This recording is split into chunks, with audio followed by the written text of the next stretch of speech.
الحمد للہ وکفا وسلام علی عباده الذین اصطفى اما بعد فاعوذ باللہ من الشیطان الرجیم بسم اللہ الرحمن الرحیم قال اللہ تبارک وتعالی فی کلامہ المجید والفرقان الحمید انا انزلناہ فی لیلۃ القدر وما ادراک ما لیلۃ القدر لیلۃ القدر خیر من الف شہر تنزل الملائکۃ والروح فیہا بإذن ربہم من کل امر سلام ہی حتی مطلع الفجر وقال النبی صلی اللہ علیہ وسلم من صام رمضان ایمانا واحتسابا غفر له ما تقدم من ذنبه ومن قام رمضان ایمانا واحتسابا غفر له ما تقدم من ذنبه ومن قام لیلۃ القدر ایمانا واحتسابا غفر له ما تقدم من ذنبه صدق اللہ وصدق رسوله النبی الأمی الہاشمی الکریم ونحن على ذلك لمن الشاہدین والشاکرین والحمد للہ رب العالمین اللہم صل علی محمد وعلى آل محمد کما صلیت علی ابراہیم وعلی آل ابراہیم انک حمید مجید اللہم بارک علی محمد وعلی آل محمد کما بارکت علی ابراہیم وعلی آل ابراہیم انک حمید مجید۔ میرے انتہائی قابل قدر قابل عزت بھائیوں دوستوں بزرگوں، اللہ رب العزت کا لاکھ لاکھ شکر ہے کہ اللہ رب العزت نے رمضان المبارک کا مہینہ ہمیں نصیب فرمایا، اور اس میں تقریباً رمضان المبارک کے 2 عشرے ہمیں نصیب فرمائے، جس میں ہمیں مختلف طرح کی عبادات کی توفیق عطا فرمائی۔ اس پر اللہ رب العزت کا جتنا شکر ادا کیا جائے کم ہے۔ یہ رمضان المبارک کا مہینہ روزوں کا مہینہ ہے، صبر کا مہینہ ہے، شکر کا مہینہ ہے۔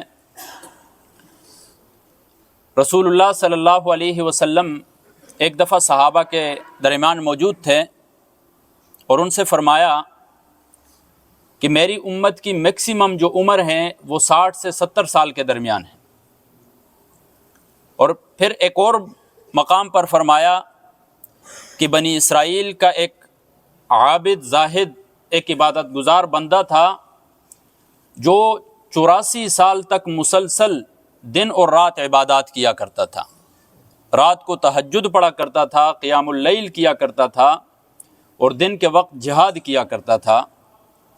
جب صحابہ نے یہ سنا تو صحابہ غمگین ہو گئے، پریشان ہو گئے کہ پھر تو وہ ہم سے آگے نکل گئے، ہماری تو میکسیمم عمریں 60 سے 70 سال ہیں، اور بنی اسرائیل کے جو لوگ تھے ان کی عمریں اتنی لمبی تھی کہ صرف عبادت میں ایک شخص نے 84 سال گزار دیے، جبکہ ہماری عمریں 60 سے 70 سال ہیں، ان میں بھی 15 سال تو پہلے ہمارے بچپنے میں گزر جاتے ہیں، اسی طرح 5 سے 10 سال ہمارے غفلت میں گزر جاتے ہیں، پھر انسان میچور ہوتا ہے تو انسان عبادات کی طرف آتا ہے، طرح طرح کے اعمال کی طرف آتا ہے۔ تو اتنے میں رسول اللہ صلی اللہ علیہ وسلم پر اللہ تبارک و تعالیٰ کی طرف سے سورۃ القدر نازل ہوئی۔ اللہ تبارک و تعالیٰ نے فوراً جبرائیل امین کو بھیجا اور یہ سورت نازل ہوئی، انا انزلناہ فی لیلۃ القدر وما ادراک ما لیلۃ القدر لیلۃ القدر خیر من الف شہر۔ یہ سورت مکی سورت ہے اور اس سورت کے اندر 5 آیاتیں ہیں۔ اسی سورت کی جو آیات ہیں ان کے اوپر مختصر سی گفتگو کر کے انشاءاللہ میں اپنی بات کو ختم کرتا ہوں۔ اللہ تبارک و تعالیٰ فرماتے ہیں، انا انزلناہ فی لیلۃ القدر، بے شک ہم نے اس قرآن کو نازل کیا ہے فی لیلۃ القدر، لیلۃ القدر کے اندر۔ ایک اور جگہ میں اللہ تبارک و تعالیٰ فرماتے ہیں، شہر رمضان الذی انزل فیہ القرآن، کہ رمضان کے مہینے میں قرآن اتارا۔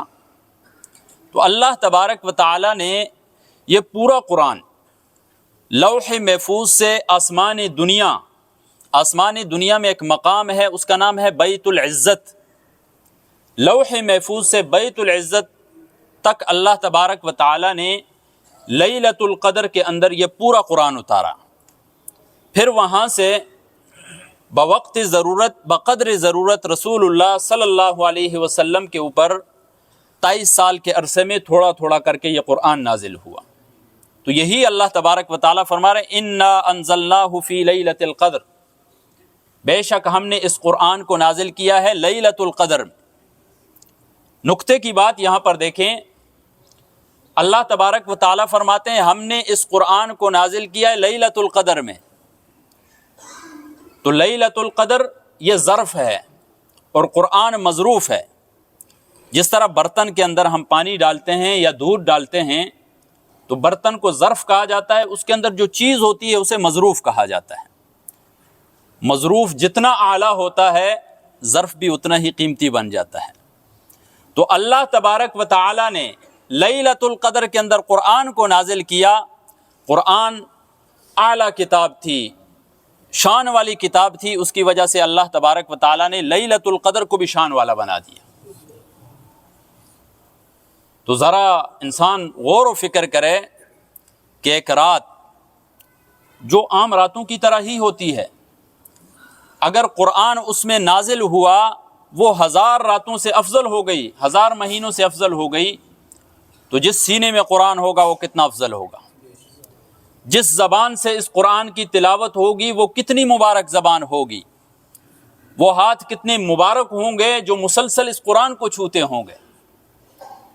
وہ سینے کتنے مبارک ہوں گے، وہ دل کتنے مبارک ہوں گے، وہ لوگ کتنے مبارک ہوں گے جو اس قرآن کے مطابق زندگی گزارتے ہوں گے. میرے بھائی، انا انزلناہ فی لیلۃ القدر.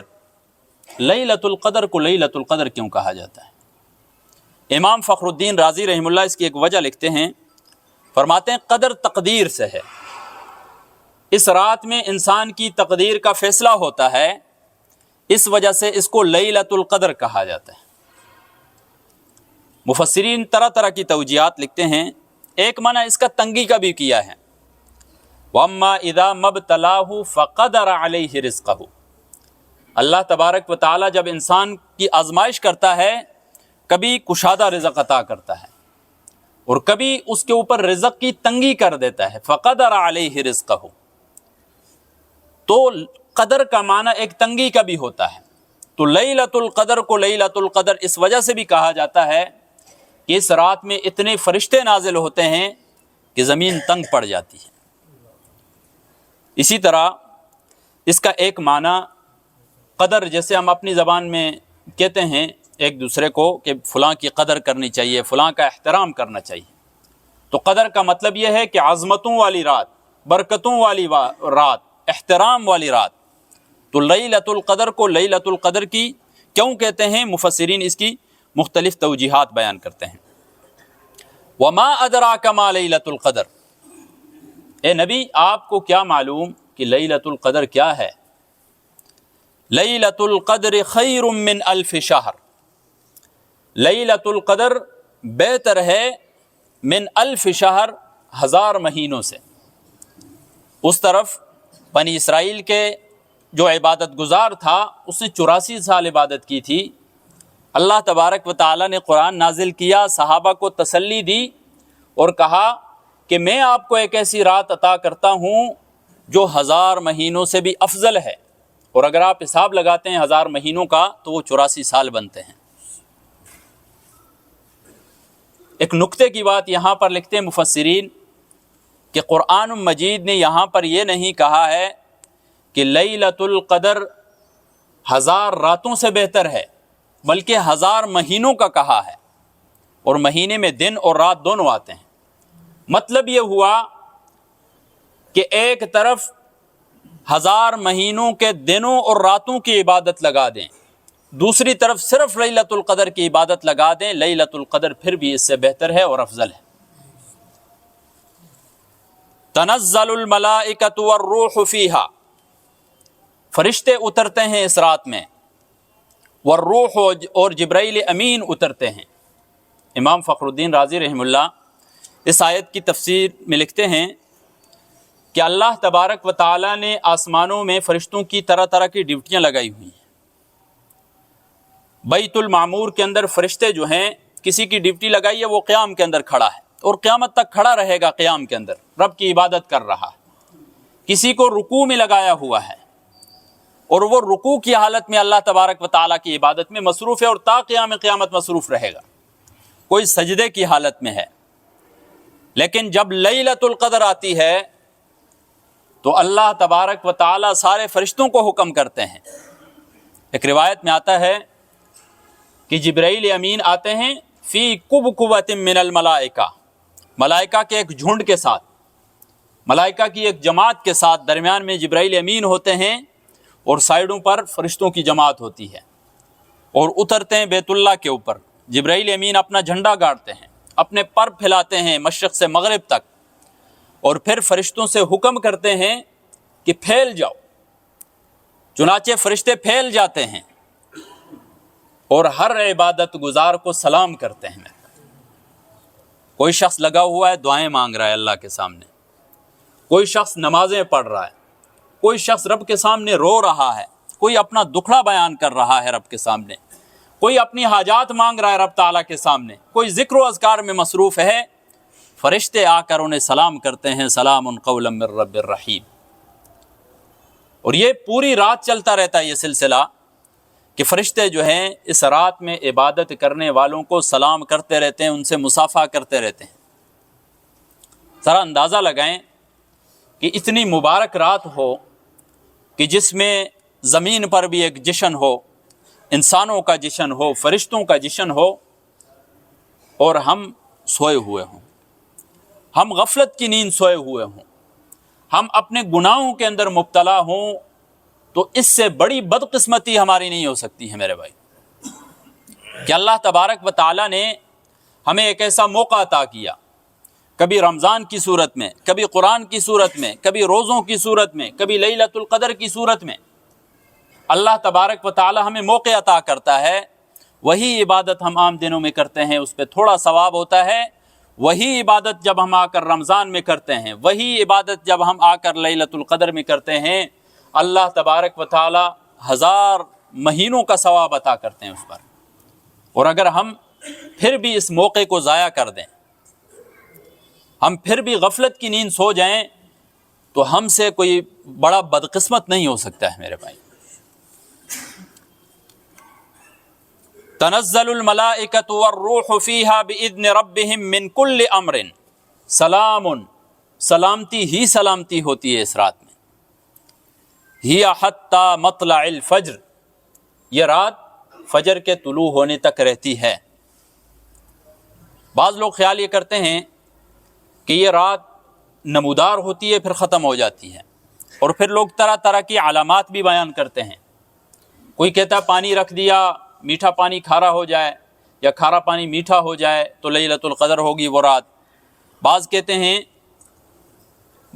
ہیں کہ اگر باہر نکل کر دیکھیں درخت سجدے کر رہے ہوں تو اس صورت میں جو ہے پھر یہ لیلۃ القدر ہے۔ لیکن اللہ تبارک و تعالی نے قرآن مجید میں کوئی اس طرح کی نشانی نہیں بیان کی ہے۔ اس سائیڈ والا بٹن آن کر دیں۔ اسی طرح رسول اللہ صلی اللہ علیہ وسلم کی احادیث کا آپ مطالعہ فرمائیں تو اس میں بھی اس طرح کی کوئی نشانی نہیں ملتی ہے ہمیں، بلکہ رسول اللہ صلی اللہ علیہ وسلم کی زندگی کا آپ مطالعہ فرمائیں۔ رسول اللہ صلی اللہ علیہ وسلم نے جب رمضان المبارک کا مہینہ شروع ہوا تو اعتکاف شروع کر لیا، اس رات کو تلاش کرنے لگے رسول اللہ صلی اللہ علیہ وسلم۔ پہلے عشرے میں رسول اللہ صلی اللہ علیہ وسلم اعتکاف کی حالت میں ہیں کہ جبرائیل امین تشریف لاتے ہیں اور رسول اللہ صلی اللہ علیہ وسلم سے مخاطب ہوتے ہیں اور فرماتے ہیں کہ جس چیز کی آپ تلاش کر رہے ہیں وہ چیز اس عشرے میں نہیں ہے۔ چنانچہ رسول اللہ صلی اللہ علیہ وسلم آگے 20 دنوں کی اعتکاف کی نیت کرتے ہیں، دوسرے عشرے میں رسول اللہ صلی اللہ علیہ وسلم اعتکاف کرتے ہیں، اور پھر اس رات کو پانے کی کوشش کرتے ہیں رسول اللہ صلی اللہ علیہ وسلم۔ پھر جبرائیل امین آتے ہیں اور رسول اللہ صلی اللہ علیہ وسلم سے فرماتے ہیں کہ جس چیز کو آپ تلاش کر رہے ہیں وہ چیز اس عشرے میں بھی نہیں ہے۔ چنانچہ رسول اللہ صلی اللہ علیہ وسلم آخری عشرے کا بھی اعتکاف کرتے ہیں، اور پھر آخری عشرے میں رسول اللہ صلی اللہ علیہ وسلم صحابہ سے بھی فرماتے ہیں التمسوها فی عشر الاواخر، کہ آخری 10 دنوں کے اندر اس رات کو تلاش کرو، اس برکتوں والی رات کو، اس رحمتوں والی رات کو تلاش کرو۔ اور پھر ساتھ ساتھ یہ بھی بیان فرما دیا کہ اس رات کو طاق راتوں کے اندر تلاش کرو، جو آخری عشرے کی طاق راتیں ہیں، 21 ہے، 23 ہے، 25 ہے، 27 ہے، 29 ہے۔ بخاری شریف کا آپ مطالعہ فرمائیں تو وہاں پر لیلۃ القدر کے حوالے سے مختلف روایات ہیں۔ بعض روایات میں آتا ہے کہ 21 جو رات ہوتی ہے اس کو لیلۃ القدر ہے، بعض میں 23 کا آتا ہے، بعض میں 27 کا آتا ہے، اور ساری روایات صحیح ہیں۔ امام ابو حنیفہ رحمہ اللہ یہاں پر بڑی ایک گہری بات فرماتے ہیں۔ وہ فرماتے ہیں کہ یہ جو لیلۃ القدر ہے یہ رمضان المبارک میں گردش کرتی رہتی ہے۔ گردش کا مطلب یہ ہے کہ ایک رمضان المبارک میں یعنی ایک سال 21 کو ہوگی تو دوسرے سال جو ہے پھر 23 کو ہوگی، اسی طرح تیسرے سال 25 کو ہوگی، چوتھے سال جو ہے 27 یا 29 کو ہوگی، تو یہ گردش کرتی رہتی ہے۔ اگر اس تحقیق کے اوپر غور کیا جائے تو پھر جو بخاری شریف کی مختلف روایات ہیں ان میں تعارض نہیں آتا۔ بظاہر جو ہمیں تعارض لگتا ہے کہ ایک روایت میں کہا گیا 21 کو جو ہے لیلۃ القدر ہے، ایک میں کہا گیا ہے 23 کو ہے، ایک میں 27 کو کہا گیا ہے، تو بظاہر تعارض، اعتراض لگتا ہے، لیکن جب اس تحقیق کے اوپر عمل کیا جائے تو پھر اس میں تمام روایات کے اندر تطبیق پیدا ہو جاتی ہے۔ اسی وجہ سے علماء لکھتے ہیں کہ جب رمضان المبارک کا آخری عشرہ آ جائے تو ہر مومن کو کوشش کرنی چاہیے کہ وہ آخری ساری طاق راتوں کے اندر عبادات کریں۔ جب وہ ساری طاق راتوں میں عبادت کرے گا تو اللہ تبارک و تعالیٰ اسے لیلۃ القدر نصیب فرما دیں گے، اور وہ لیلۃ القدر کو پا لے گا۔ رسول اللہ صلی اللہ علیہ وسلم فرماتے ہیں من قام لیلۃ القدر ایمانا و احتسابا، جس نے لیلۃ القدر میں قیام کیا ایمان کی حالت میں، و احتسابا اور ثواب کی امید رکھتے ہوئے، غفر له ما تقدم من ذنبہ، اللہ تبارک و تعالیٰ اس کے پچھلے سارے صغیرہ گناہ معاف فرما دیں گے۔ کتنی بڑی فضیلت والی بات ہے۔ تو یہ رات جو ہے یہ اسی عشرے کے اندر ہے میرے بھائی۔ اب اس عشرے میں ہمارے پاس جتنی راتیں باقی رہ چکی ہیں ان راتوں میں ہمیں کوشش کرنی چاہیے اللہ تبارک و تعالیٰ سے اٹھ کر دعائیں کریں، اللہ تبارک و تعالیٰ سے مغفرت مانگیں، اللہ تبارک و تعالیٰ سے اس کا فضل مانگیں۔ اللہ تبارک و تعالیٰ غفور الرحیم ہے، اپنے بندوں پر بے پناہ رحمتیں کرتا ہے۔ بیہقی کی روایت ہے رسول اللہ صلی اللہ علیہ وسلم فرماتے ہیں کہ جب رمضان المبارک کی پہلی رات ہوتی ہے، پہلا روزہ ہوتا ہے، پہلی افطاری ہوتی ہے، تو اللہ تبارک و تعالیٰ پہلی افطاری کے وقت 10 لاکھ ایسے بندوں کی مغفرت کر دیتے ہیں جن کے اوپر جہنم واجب ہو چکی ہوتی ہے، اور یہ سلسلہ پورا رمضان المبارک چلتا رہتا ہے۔ اور پھر لیلۃ القدر اللہ تبارک و تعالیٰ عطا کرتے ہیں، اس میں بھی اللہ تبارک و تعالیٰ مغفرت کرتے ہیں۔ پھر لیلۃ الجائزہ میں آپ دیکھیں کہ فرشتے جو ہیں وہ گلیوں میں نکل جاتے ہیں، آوازیں لگاتے ہیں کہ آپ کا رب بڑا غفور الرحیم ہے، وہ معاف کرنے والا ہے، اس کی طرف لوٹو، اس سے مانگو، اس سے اپنی حاجات مانگو۔ یہ لیلۃ الجائزہ جو آخری رات ہوتی ہے اس میں فرشتے آوازیں لگاتے ہیں میرے بھائی۔ تو یہ جو جتنی بھی طاق راتیں ہیں بالخصوص ان کے اندر ہمیں زیادہ سے زیادہ عبادات کرنی چاہیے میرے بھائی۔ بعض بدقسمت ایسے لوگ ہیں کہ جو روزہ رکھنے کے باوجود، تراویحاں پڑھنے کے باوجود، راتوں کو تہجد پڑھنے کے باوجود بھی اللہ تبارک و تعالیٰ ان کی مغفرت نہیں کرتے ہیں، اللہ تبارک و تعالیٰ انہیں نہیں بخشتے ہیں۔ حدیث شریف میں 4 طرح کے لوگ گنائے گئے ہیں جن کی جو ایسے بد نصیب ہیں، بدقسمت ہیں کہ اس رات میں بھی ان کی مغفرت نہیں ہوتی ہے۔ ان سب میں پہلا شخص جو ہے مدمن خمر، شراب کا عادی شخص جو ہے، اس کی مغفرت اس رات میں نہیں ہوتی ہے۔ اسی لفظ کے اشارۃ النص سے ہمیں سمجھ میں آتا ہے کہ کبیرہ گناہ میں مبتلا شخص جو مسلسل کبیرہ گناہ کا عادی بن چکا ہے، اس شخص کی مغفرت بھی نہیں ہوتی ہے۔